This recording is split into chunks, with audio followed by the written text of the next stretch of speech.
La Chine qui prévoit d'assembler sa propre station scientifique en orbite basse dans les années qui viennent, c'est-à-dire à l'horizon 2023-2024, pourrait se doter d'un monopole de recherche scientifique. Le programme nucléaire et le programme spatial étaient nécessaires aux yeux de Mao Zedong à l'époque pour s'émanciper de la menace américaine et faire de la Chine une puissance autonome.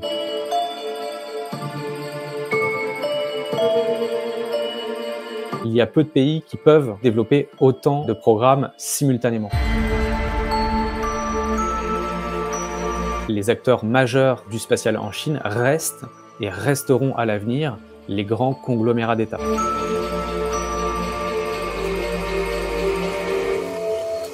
De là à dire que ça lui permettra de concurrencer les États-Unis, je crois qu'il y a encore un certain nombre d'années avant qu'on puisse voir vraiment une compétition entre les deux modèles d'innovation.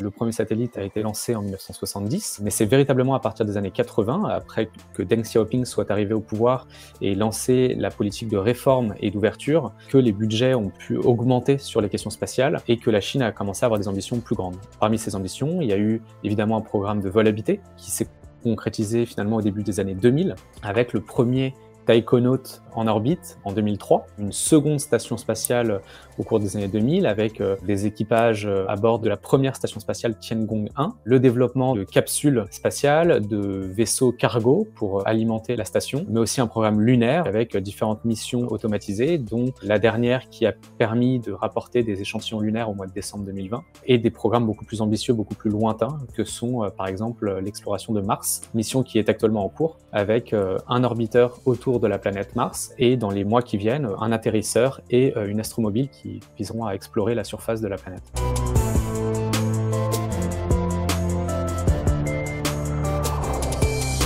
L'arbitrage se faisait sur le choix des programmes en fonction des retombées pour la société et le développement économique de la Chine. C'est pour ça qu'on a accès très rapidement sur des programmes satellitaires, par exemple pour la télécommunication et pour l'observation terrestre, par exemple la prévision de la météo, et pour la télécommunication, la télévision publique nationale, etc.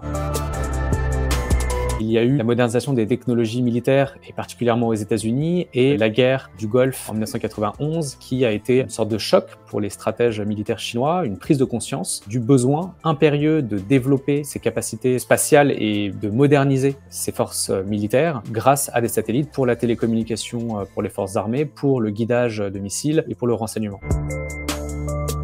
C'est celui qui rattrape un peu les deux autres, puisqu'aujourd'hui, la Chine est dans une compétition directe avec les États-Unis, et puis surtout, la Chine ne s'en cache pas, la Chine cherche aujourd'hui à être, à l'horizon au plus tard 2049, devenir la grande puissance internationale. Et dans ces ambitions-là, le programme spatial est absolument central.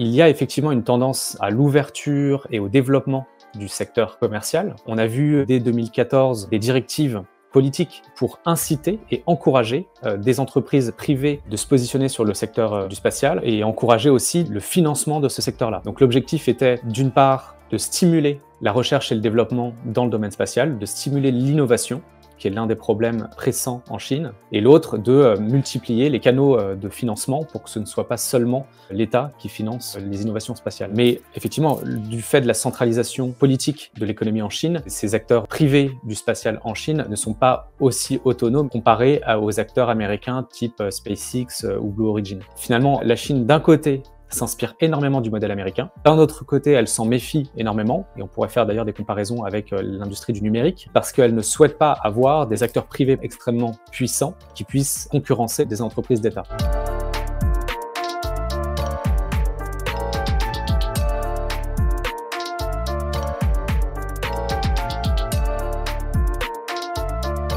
Il ne serait pas délirant de considérer la Chine comme la deuxième puissance spatiale au monde derrière les États-Unis, surtout en termes de tendance et de projection, dans le sens où aujourd'hui, la Chine, avec les États-Unis, est la seule puissance qui peut se permettre de développer simultanément un grand nombre de programmes spatiaux et des programmes extrêmement ambitieux. Une station spatiale en orbite basse d'ici 2023-2024, une station lunaire habitée à l'horizon 2030 et probablement au-delà, des missions lunaires, des missions d'exploration de l'espace lointain, également plus proche de la Terre en orbite basse, des constellations à venir.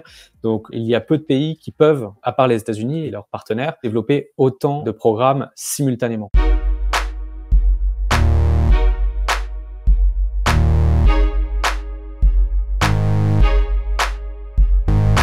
On ne sait pas ce qu'il adviendra de l'ISS, de la Station spatiale internationale, dans les années à venir. Elle est dite en fin de vie, mais on ne sait pas si elle sera désorbitée. Ce serait extrêmement compliqué et coûteux. Il y a des projets aussi de privatisation de cette station. En tout cas, le fait est que, du fait de cet avenir très incertain pour la Station spatiale internationale, la Chine, qui prévoit d'assembler sa propre station scientifique en orbite basse dans les années qui viennent, c'est-à-dire à l'horizon 2023-2024, pourrait se retrouver finalement la seule station spatiale en orbite ouverte à la coopération internationale. Donc finalement, pourrait se doter d'un monopole de recherche scientifique en orbite basse.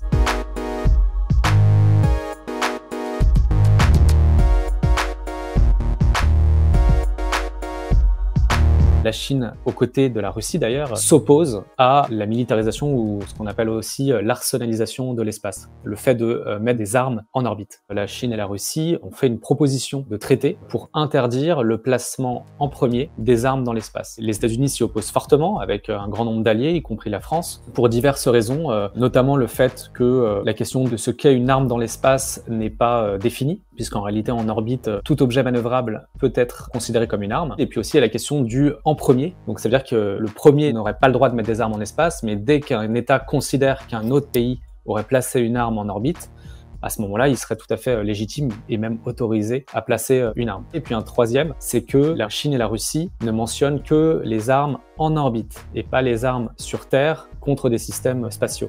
Donc voilà, ce qui est reproché à la Chine et la Russie, c'est surtout de développer des armes basées au sol ou des systèmes qui ne sont pas considérés comme armes, tout en voulant interdire aux autres États. Et c'est aussi, disent certains, une manière pour la Chine et pour la Russie de les ralentir pour pouvoir eux-mêmes combler cet écart, rattraper ce retard sur les États-Unis.